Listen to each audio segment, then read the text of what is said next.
అందరికీ నమస్కారం అండి. నా పేరు రాజశేఖర్. ఇప్పుడు నేను దర్శించుకుంటున్న టెంపుల్ వాడపల్లి శ్రీ వెంకటేశ్వర స్వామి దేవాలయాన్ని దర్శించుకుంటున్నాను. ర్యాలీ గ్రామం నుంచి అయితే 7 కిలోమీటర్స్ వస్తుంది. రావులపాలెం నుంచి అయితే 15 కిలోమీటర్స్ వస్తుంది. విజయవాడ నుంచి అయితే 190 కిలోమీటర్స్ వస్తుందండి. ఈ ఆలయం చాలా అద్భుతంగా ఉండిద్ది, చాలా బాగుండిద్ది. మనం వెళ్ళేటప్పుడు దారిలో ఈ ఊరి వాడపల్లి గురించి, ఆలయ చరిత్ర గురించి ఒక ఆయన మాటలో విందాం. కృష్ణమూర్తి ఏం చేశారంటే ఆయన అవతారం తీసుకుని నాసికా త్రయంబకం గోదావరి పుట్టిన చోట ఎర్రచంద్రపు అనే వృక్ష రూపంలో తనని తాను ఏర్పరచుకున్నారు. దేవతలు గాని, ఋషులు గాని, మనుషులు గాని ఎవరి చేత చెక్కబడకుండా ఆయనకి ఆయన ఒక ప్రతిరూపాన్ని ఏర్పరచుకుని ఆ రూపానికి మహర్షులు పూజ చేసి చంద్రపు పెట్టిలో పెట్టి నదిలో వదిలిపెట్టారు. అది అలా అలా కాలక్రమేణా కొన్ని యుగాలు అయ్యేసరికి ఈ గ్రామంలో మట్టిలో కప్పడిపోయింది. ఒకరోజు గ్రామస్తులకి స్వప్నంలో స్వామివారు కనపడి నేను ఇక్కడ పెట్టిలో కప్పడిపోయి ఉన్నానని చెప్పారు. అయితే మర్నాడు గ్రామస్తులు అక్కడికి వెళ్లి చూస్తే అక్కడ ఏమీ కనిపించదు. వారు నిరాశతో వెనక్కి తిరిగి వచ్చేశారు. ఒకరోజు ఒక వృద్ధ బ్రాహ్మణుడు కలలో స్వామివారు కనపడి నేను మీకు కనిపించకపోవడానికి కారణం ఈ కలియుగ ప్రభావం వల్ల, కలి కల్మషం వల్ల నన్ను దర్శించుకోలేకపోతున్నారు. ఎక్కడైతే కృష్ణగద్ద వాళ్తాదో అక్కడే ఉంటానని చెప్పారు. అయితే మర్నాడు కృష్ణగద్ద వాళ్ళని చోటు చూడగా ఒక చందనపు పెట్టి కనిపించింది.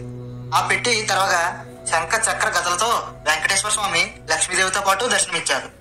స్వామివారిని అమ్మవారిని విగ్రహాలను మేళ తాళ వాయిద్యాలతో తీసుకుని వచ్చి ప్రతిష్ఠించారు.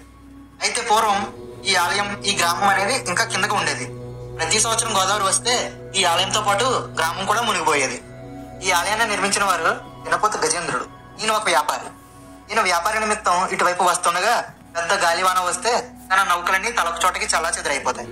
ఈ గజేంద్రుడు స్వామివారికి మొక్కుకున్నాడు, నా నౌకలన్నీ నాకు క్షేమంగా నాకు దొరికితే వచ్చిన లాభంలో నీకు ఆలయ నిర్మాణం చేస్తానని. అయితే ఆ రోజు గజేంద్రుడికి స్వామివారి స్వప్నంలో కనపడి నీ నౌకలన్నీ ఒక తీరాన్ని చేరుకున్నాయని చెప్పారు. ఆ మర్నాడు అక్కడికి వెళ్లి చూడగా అవి అక్కడే ఉన్నాయి. వ్యాపారంలో వచ్చిన లాభంతో ఈ ఆలయాన్ని నిర్మించాడు. అలాగే పెద్దాపురం రాజు గారు ఈ గుడికి 275 ఎకరాలు ఇచ్చారు. ఈ స్వామివారి ప్రత్యేకత ఏంటంటే స్వామివారు శంఖ చక్రాలతో గదాధారుడై ఉంటారు. ఎక్కడైనా వెంకటేశ్వర స్వామికి వారికి గద ఉండదు, ఈ ఆలయంలో విగ్రహంకు మాత్రమే ఉంటుంది. స్వామివారిలో ఉన్న మరో ప్రత్యేకత ఏంటంటే 7 శనివారాలు ఈ గుడిని భక్తి శ్రద్ధలతో దర్శించుకుంటే ఎంతలాంటి కోరికని ఈ స్వామివారు తీరుస్తారు. ఈ వెంకటేశ్వర స్వామి ఆలయ ప్రాంగణంలోనే శ్రీ అన్నపూర్ణ సమేత శ్రీ విశ్వేశ్వరుడిగా శివయ్య దర్శనమిస్తారు. ఇక్కడ శివలింగం కాశీ క్షేత్రం నుంచి తీసుకుని వచ్చి ప్రతిష్ఠించారు. వెంకటేశ్వర స్వామి కళ్యాణం ప్రతి సంవత్సరం చైత్ర శుద్ధ ఏకాదశి రోజున శ్రీరామనవమి 3 రోజులు స్వామివారి యొక్క కళ్యాణం అత్యంత వైభవంగా జరుగుతుంది. ఇది చూడడానికి చాలా మంది వస్తారు.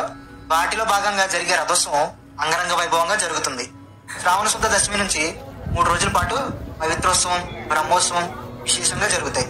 ఈ దేవాలయంలో శనివారం మినహా స్వామివారికి నిత్య 108 నామాలతో అష్టోత్తర పూజ నిర్వహిస్తారు. అలాగే కళ్యాణం శనివారం తప్ప స్వామివారికి నిత్య కళ్యాణం నిర్వహిస్తారు. ఇక్కడ గోదాదేవి కళ్యాణం కూడా చేస్తారు. ఇది చేయించుకుంటే పెళ్లి కాని వారికి పెళ్లి అవుతుందని నమ్మకం. తో గద పట్టుకుని ఎర్రచంద్రపు మూర్తిగా వెలిసి ఉండటం చాలా చాలా గొప్ప విశేషం. అసలు ఈ స్వామికి వెంకటేశ్వరని పేరు ఎలా వచ్చిందో, ఏమంటే పాపాలను, కట్ట అంటే పోగొట్టేవాడని అర్థం.